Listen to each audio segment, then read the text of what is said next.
Boa noite, estamos começando o primeiro Contraponto de 2014 e hoje nós temos um convidado especial que já está aqui conosco, que é o jornalista Franklin Martins. Não só jornalista, mas já foi ministro do governo Lula e é uma pessoa, né, muito atuante, participativa, né, uma militância em prol do Brasil já bem antiga. Boa noite, Franklin. Obrigado pela presença. O Contraponto é um programa, uma parceria entre o Sindicato dos Bancários e o Centro de Estudos Barão de Itararé. E a gente tem aqui para, né, debater, conversar, dialogar com o Franklin. Nós estamos com o Eduardo Guimarães. Boa noite, Edu. Boa noite, Giovânia. Boa noite, Franklin. Boa noite, Maria Inês. E a Maria Inês Nassif. Boa noite, Maria Inês. Boa noite. Obrigada pela presença. Bom, vocês já devem imaginar, a gente fez aqui, Franklin, nós anunciamos já o Contraponto e muitas perguntas já começaram a chegar e um dos grandes temas, né, dessas perguntas tem a ver com a mídia, com a comunicação, com a democratização da mídia, né, e, inclusive, acho que é um tema bastante atual, assim, esse sindicato fez 90 anos aí no ano passado e nós colocamos que 90 anos fortalecendo a democracia. Porque você mesmo que lutou bastante pela democracia em nosso país, para que a gente saísse do golpe, tivesse democracia, sabe o quanto o valor da democracia, né? E a gente entende que essa democracia precisa ser fortalecida e uma das coisas para fortalecer e aprofundar a democracia é democratizar os meios de comunicação. Então, muitas das perguntas que chegaram para a gente têm a ver com esse tema, né? Dos várias pessoas, dos internautas, até nos blogs aqui do Edu, né? Também muitas perguntas sobre o assunto, né, Edu? Então, eu já pontuando para vocês que o Contraponto tem 4 blocos de 20 minutos. Os primeiros blocos a gente conta com o Edu e com a Maria Inês. E nos últimos blocos a gente tem o Rodrigo Viana e o Paulo Donizete da Rede Brasil Atual. Então, assim, a gente começando, eu já queria colocar para você essa questão do tema geral, que é a comunicação. E as pessoas perguntam, o Franklin fez um projeto, por que ele não foi enviado para o Congresso? Né? Por que não votou esse projeto? E elas perguntam também, mas é possível fazer uma mudança nos meios, né, na lei e regrar e democratizar? Você acha que é viável? Né? E elas perguntam o seguinte também, olha, será que nós poderíamos aplicar aqui no Brasil a lei de médios da Argentina? Cabe aqui ou nós não temos que ter um modelo diferente? Bom, então começo pontuando para você algumas das questões, né, dos internautas e nossas também, e o Edu e a Maria Inês vão fazendo perguntas durante o nosso bate-papo. Bom, primeiro eu queria agradecer o convite, estar aqui podendo conversar com vocês e conversar com o pessoal que está em casa. Eu queria começar pontuando que eu não defendo uma regulação dos meios. Eu defendo uma regulação dos meios eletrônicos, ou seja, da radiodifusão e da telecomunicações, que são concessões do Estado. Eu acho que jornal, revista, o que é impresso, eu pessoalmente acho que não cabe nenhum tipo de regulação, cada um escreve o que quiser e é responsável pelos que escreve. Nós precisamos de ter aprovada no Congresso uma lei de direito de resposta, que dê um direito de resposta ágil e proporcional aos eventuais agravos que tenham sofrido as pessoas, e é necessário que a Justiça punha os casos de calúnia, difamação e injúria. No caso, entretanto, da radiodifusão, tratam-se de concessões do Estado. Ou seja, por que um determinado grupo tem uma frequência de rádio ou uma frequência de televisão? Porque o Estado concedeu a ela o direito de explorar aquela frequência. E não concedeu a outro que queria. Então, por que concedeu a um e não concedeu a outro? Todas as concessões no Brasil são objeto de regulação. Alguém imagina a concessão de transporte urbano numa cidade que não tenha obrigações para os concessionários, ou companhia de aviação que não tem obrigação, ou exploração de serviços de água, de esgoto, de energia, e por aí vai. Não, toda concessão de serviço público tem obrigações que as empresas concessionárias têm de cumprir.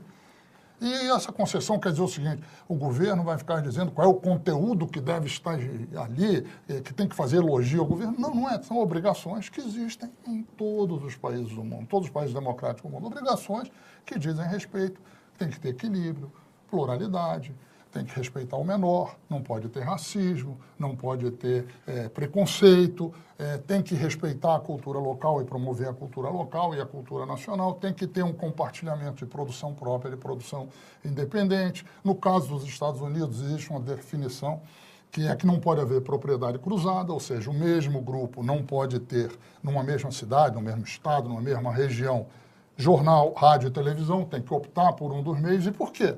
Porque tem que ter pluralidade, tem que ter equilíbrio, tem que se impedir a concentração, porque isso é perigoso para a democracia.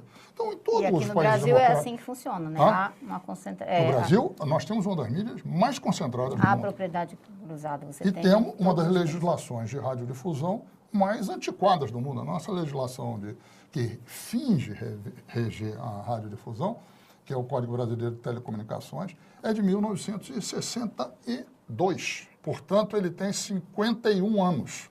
Evidente que em 62 não tinha transmissão por satélite, não tinha cadeia nacional, não tinha TV a cores, não tinha opções, não tinha internet. Impresso.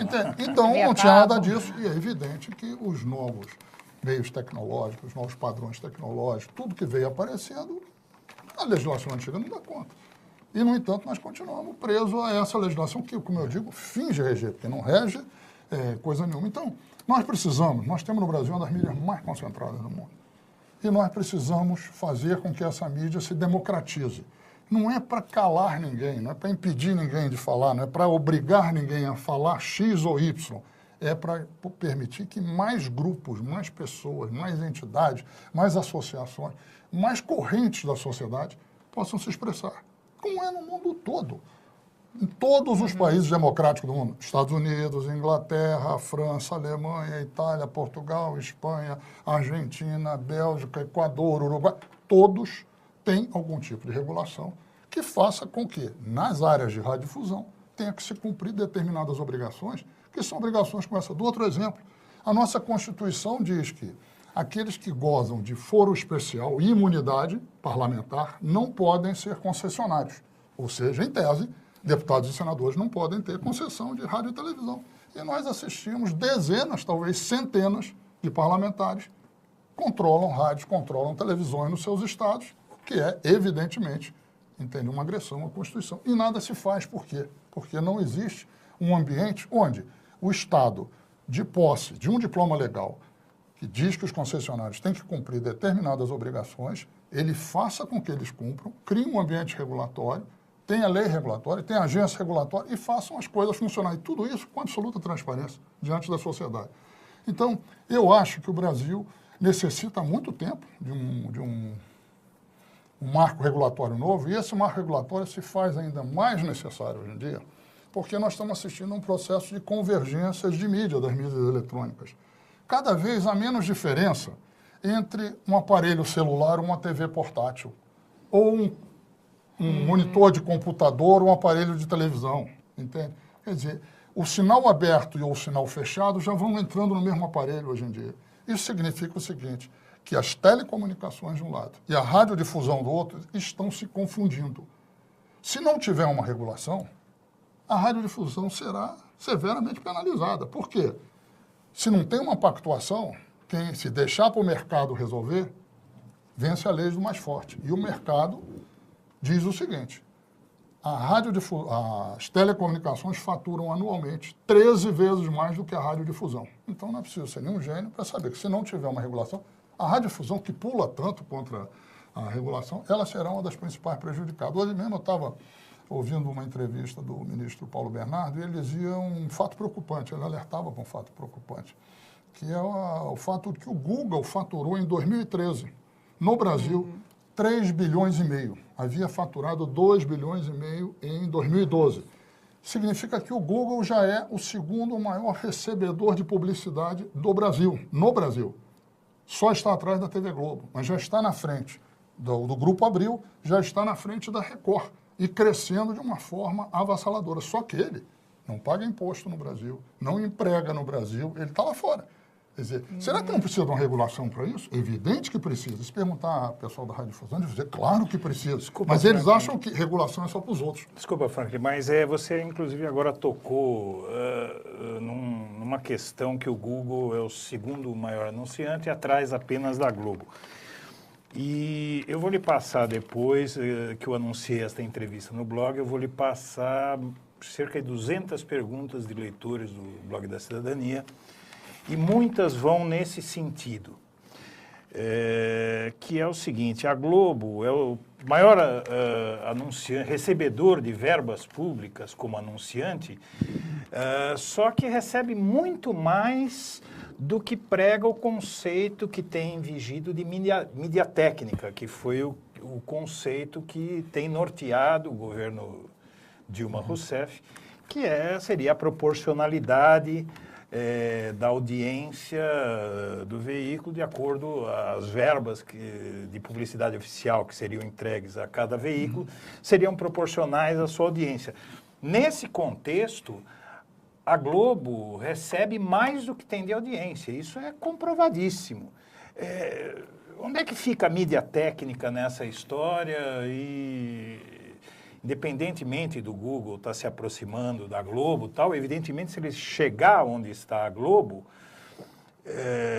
ele não vai ter a mesma publicidade que a Globo, porque a Globo tem um recebimento desproporcional. Você tem algum conhecimento disso que eu estou dizendo, ou para vocês... Não, eu tenho conhecimento, no período que eu fui ministro, eu posso falar. De que a Globo recebia mais do que... Não. Eu tenho uma visão diferente, eu vou lhe dar os dados. Eu fui um dos responsáveis pela implantação no governo do critério da mídia técnica. Eu acho que foi um avanço extraordinário para o governo, até porque ele ajuda a balizar, a médio e longo prazo, até os anunciantes da iniciativa privada, que tendem a tomar o critério da mídia técnica como uma referência. O que é isso? Traduzindo. Se uma emissora tem 20% do que se chama o share de audiência, ou seja, da percentagem dos aparelhos que estão ligados naquele momento, se ela tem isso em média, ela deve ter 20% da publicidade. Porque não era assim. Quando eu cheguei na SECOM, a Globo, por exemplo, ela tinha mais ou menos em torno de 52% do share e tinha em torno de 70% da audiência. Não é que não havia mídia técnica. A mídia técnica fez com que passasse a haver isso ainda uma na sua gestão. Na minha gestão, passou a haver uma correspondência. Então, a mídia técnica passou a ser, cada emissora tem o share de publicidade, ou seja, a fatia da publicidade que corresponde à fatia da audiência que eles têm.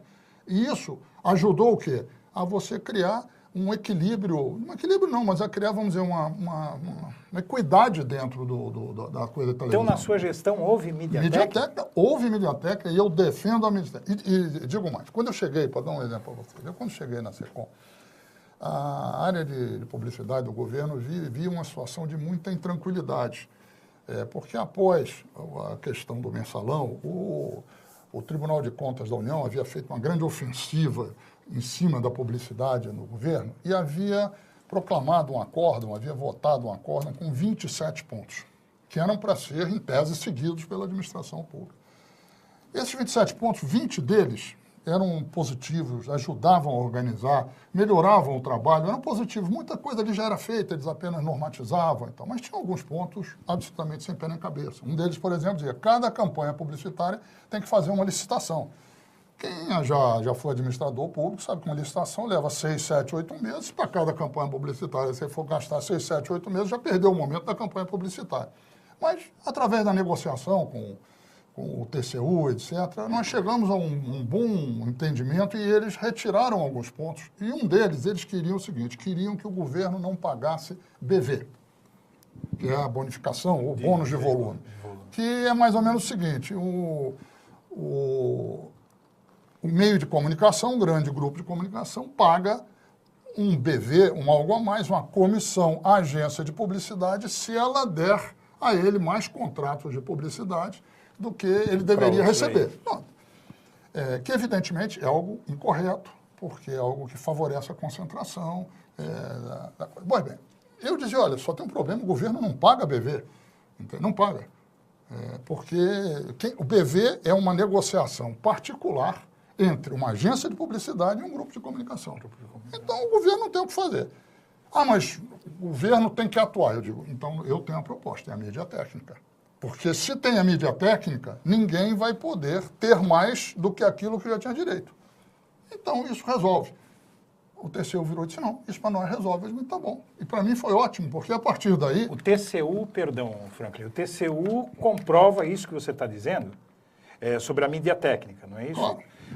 Então, porque você, neste momento, você está desmentindo um editorial do jornal Estado de São Paulo que afirma que a mídia técnica é uma invenção do governo Dilma Rousseff, por obra da ex-ministra Helena Chagas, que não havia, porque no seu tempo você, não usando a mídia técnica, no tempo da sua gestão, você financiava, você montou uma rede de blogs pagos com dinheiro público para defender o governo, que para mim foi com surpresa que eu li esse editorial do Estadão, porque eu nunca recebi um centavo, a gente conversava lá fora, eu criei esse blog em fevereiro de 2005 e nunca vi um centavo de dinheiro público. Entre os meus amigos blogueiros também não conheço, desconheço quem é que recebe dinheiro público. Eu nunca recebi. Você já me viu na Secom, Franco? Não, né?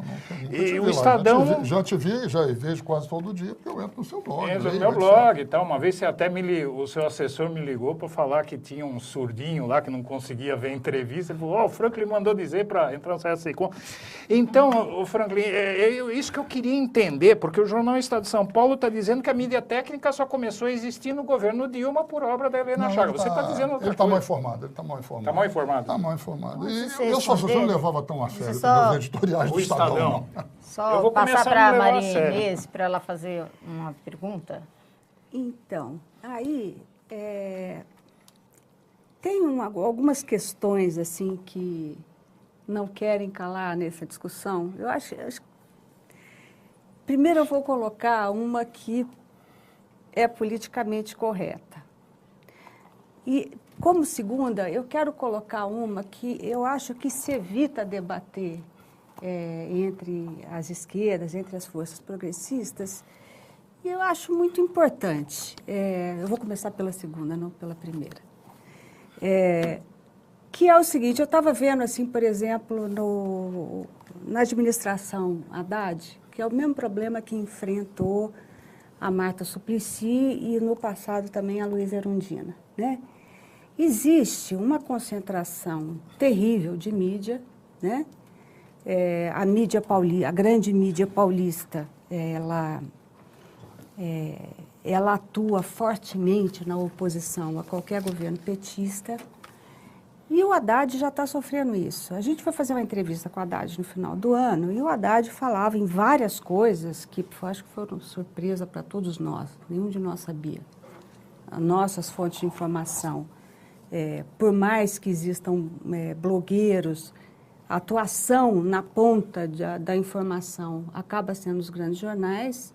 Os grandes jornais acabam indo a fatos que interessam ou possam denegrir a administração, né?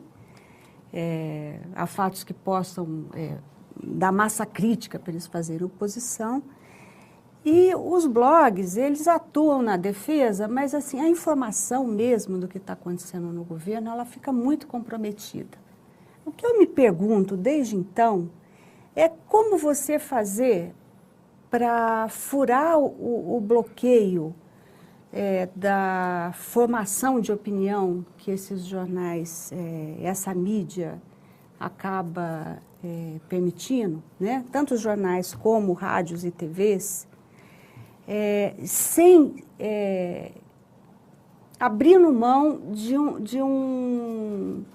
da quantidade de leitores que se informa por essa mídia, né?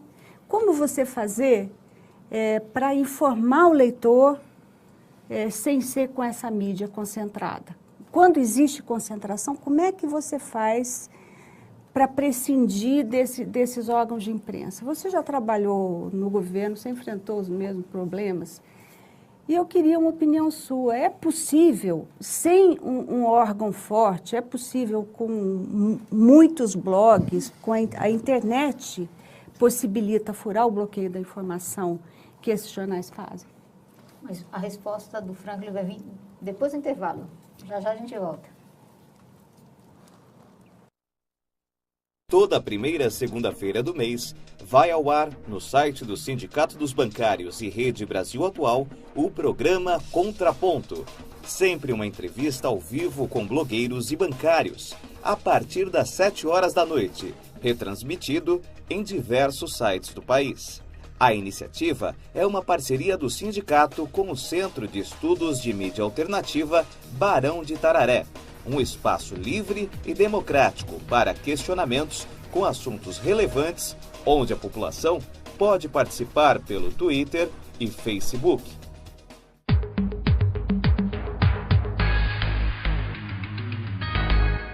Estamos de volta no Contraponto com o convidado especial, Franklin Martins.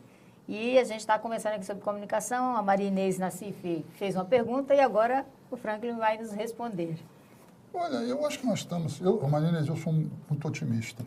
E não sou otimista só porque eu sou visceralmente otimista, é verdade, eu sou visceralmente otimista. Mas eu acho que porque as condições concretas, a evolução das condições dos meios de comunicação nos permite ser otimista. Eu acho que nós estamos assistindo a uma revolução com a blogosfera. A uma revolução. Ou seja, aquele velho modelo de jornalismo, onde tinha um núcleo produtor, um núcleo ativo produtor de informação, e do outro lado uma massa passiva de consumidores de informação, e não havia contato entre eles, esse modelo acabou. Acabou no mundo todo, não é apenas no Brasil, não. Hoje em dia, mal uma notícia sai num jornal, num rádio, na televisão, 1, 2 horas depois ela está sendo discutida, qualificada, desqualificada, apoiada, rejeitada, aplaudida, vaiada. E esse processo, que é um processo caótico, é um processo turbulento, etc., ele começou há alguns anos e ele vem crescendo. E hoje em dia, o que aconteceu? Você tem, primeiro, pessoas individualmente, blogueiros, que começam a questionar o que os jornais, os rádios, as televisões publicam, seja para dar parabéns, seja para criticar, mas começam a qualificar aquilo. Logo, num segundo momento, começam a se formar redes, entende? Entre os blogueiros, dos leitores dos blogueiros, etc., que começam a reunir dezenas de milhares, centenas de milhares. Hoje em dia, no Brasil, me desculpe, os jornais e as televisões e o rádio mal botam alguma coisa no ar, a blogosfera está em cima. Eu costumo brincar e dizer, a blogosfera é como se fosse o grilo falante do Pinóquio. O Pinóquio mente, o grilo falante dizia, não mente, Pinóquio, pega mal, tá feio, isso vai... A blogosfera faz a mesma coisa, entende? Então, eu acho que a blogosfera, ela veio cumprindo esse papel, que é um papel de fazer o quê? De questionador do poder absoluto e da informação indiscutível que vinha da grande imprensa. Eu várias vezes encontro com blogueiros, o Eduardo deve se lembrar disso, eu digo, vocês precisam ir além de ser o grilo falante da imprensa. Vocês precisam começar a produzir informação também. Precisam ser capazes de fazer reportagem, porque nós estamos assistindo a um processo muito curioso. De um lado, a gente vê jornais, vou pegar o exemplo da imprensa escrita, mas isso vale também para a televisão, para a rádio de uma certa forma, menos, mas vale. Você tem o seguinte, os jornais da imprensa escrita não se aguentam mais com os custos de produção que tem. E vivendo problemas sérios, não é só no Brasil, no mundo inteiro. E no Brasil, dramaticamente também. O que acontece? 2/3 dos custos de produção de um jornal são papel, impressão e distribuição. Ou seja, você pode fazer um jornal digital com a mesma qualidade, ou falta de qualidade, de um jornal impresso por 1/3 do custo.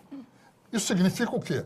Que a concentração que a imprensa viveu no mundo inteiro e que no Brasil viveu de forma avassaladora nos anos 70, entende? Ela começa a se inverter. Nós, de certa forma, começamos a viver um pouco aquele jornalismo heróico da primeira metade do século XX no Brasil, onde pessoas começavam a criar seus, não chamava de blog, seus jornais, porque eram coisas mambembes, entende? Iam criando, daqui a pouco melhorava, tinha um jornal, aumentava a tiragem, aumentava a circulação, a frequência, etc. Nós estamos vivendo um processo desse tipo. Nós começamos a ver blogs hoje em dia no Brasil, produzindo informação, às vezes, com mais agilidade do que a própria imprensa escrita. Não é para você estar aqui, não, Eduardo. Eu vou citar uma coisa que você fez a semana passada, eu acho, que foi a manifestação que teve no dia 25, acho que foi 25 de janeiro, no vão do MASP.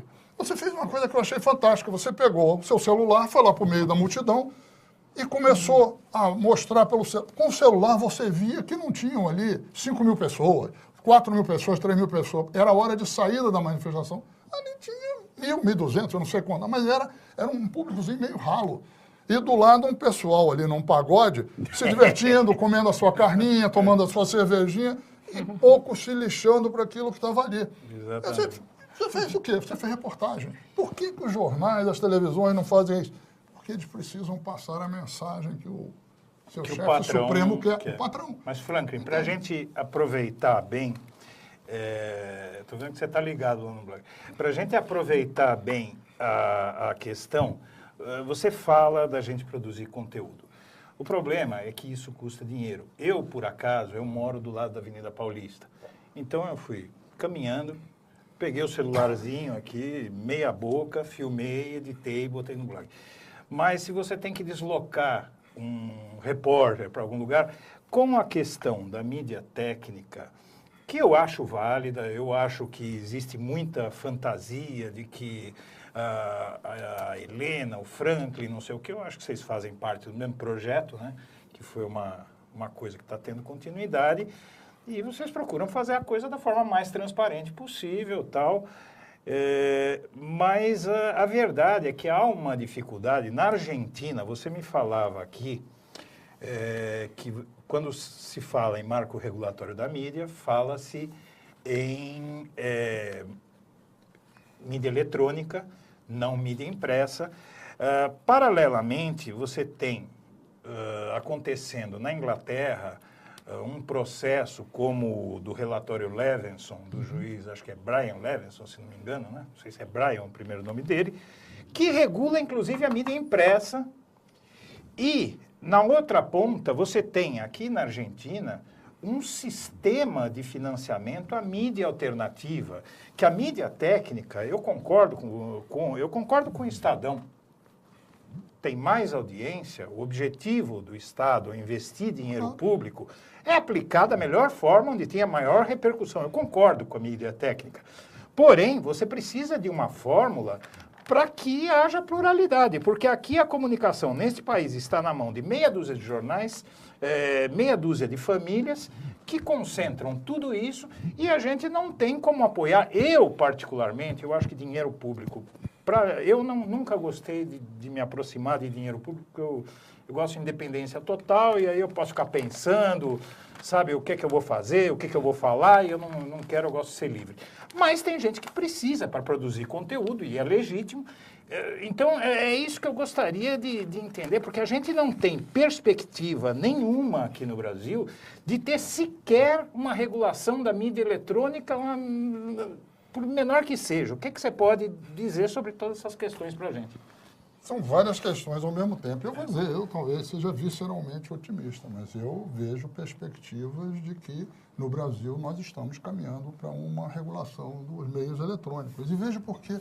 Porque isso é inevitável. É inevitável do ponto de vista da economia, é inevitável do ponto de vista da tecnologia e é inevitável do ponto de vista político.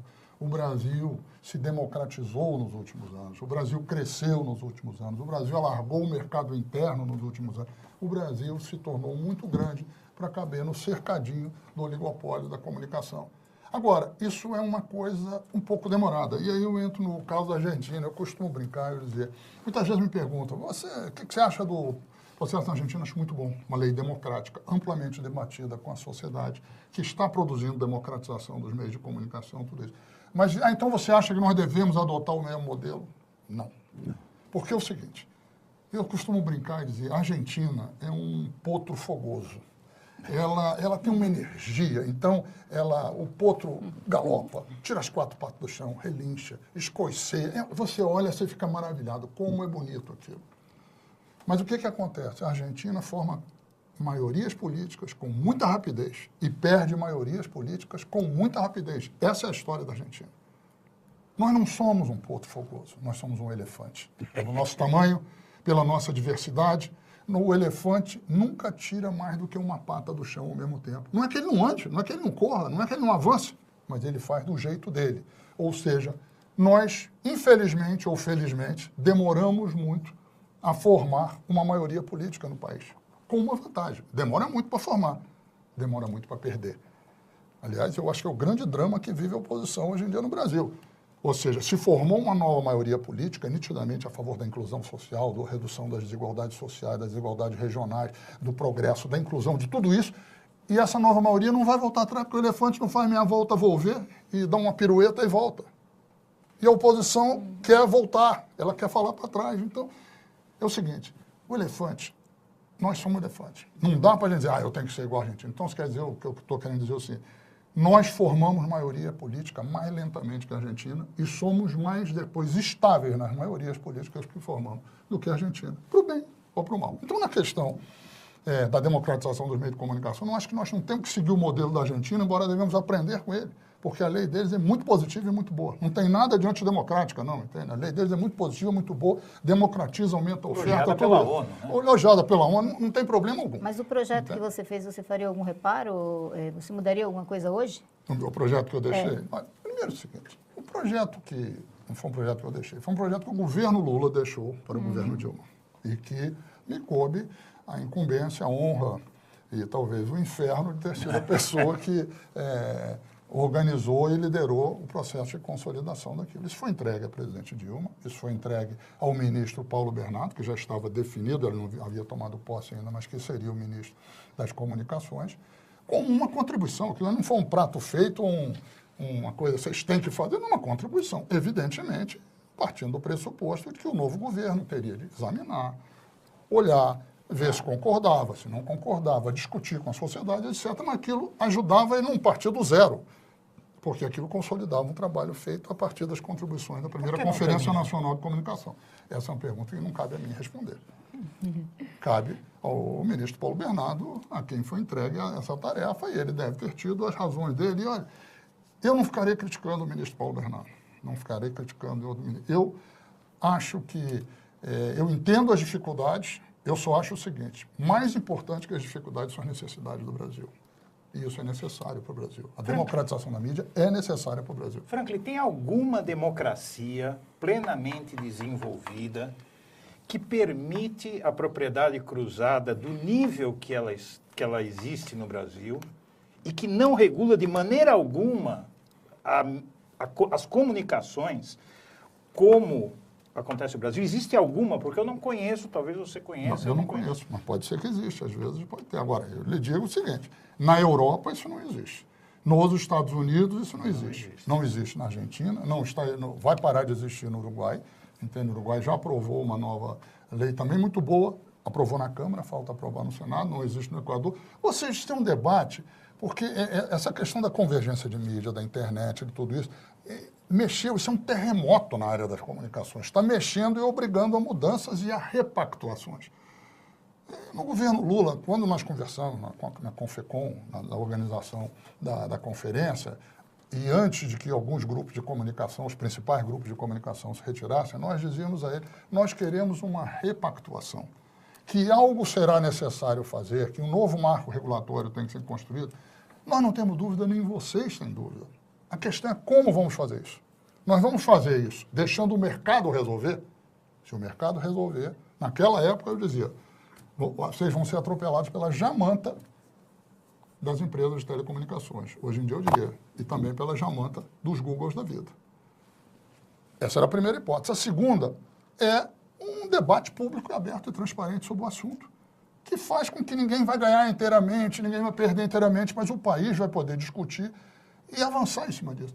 Existe uma terceira que eu acho que é a que eles investiam, que é o seguinte, o que eu sempre brincava e dizia, era a tática do rachuncho, que é o seguinte, vão sentar alguns caras das empresas de telecomunicações, alguns caras da radiodifusão, uns funcionários do governo, entre quatro paredes, acertam tudo e entregam o país. Eu dizia a eles, isso não funciona mais. O Brasil hoje é grande, não funciona mais, funcionava no passado, hoje em dia não dá certo.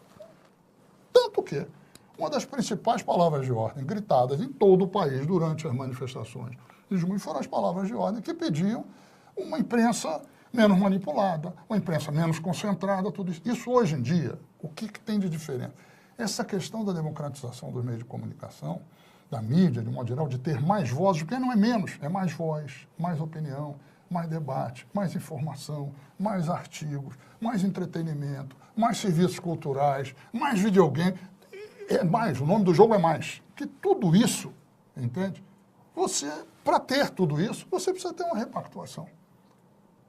E eles sabem que tem que ter uma repactuação, mas ao mesmo tempo querem ver como que impedem um debate público aberto e transparente, porque eles ainda acham que interditam o debate.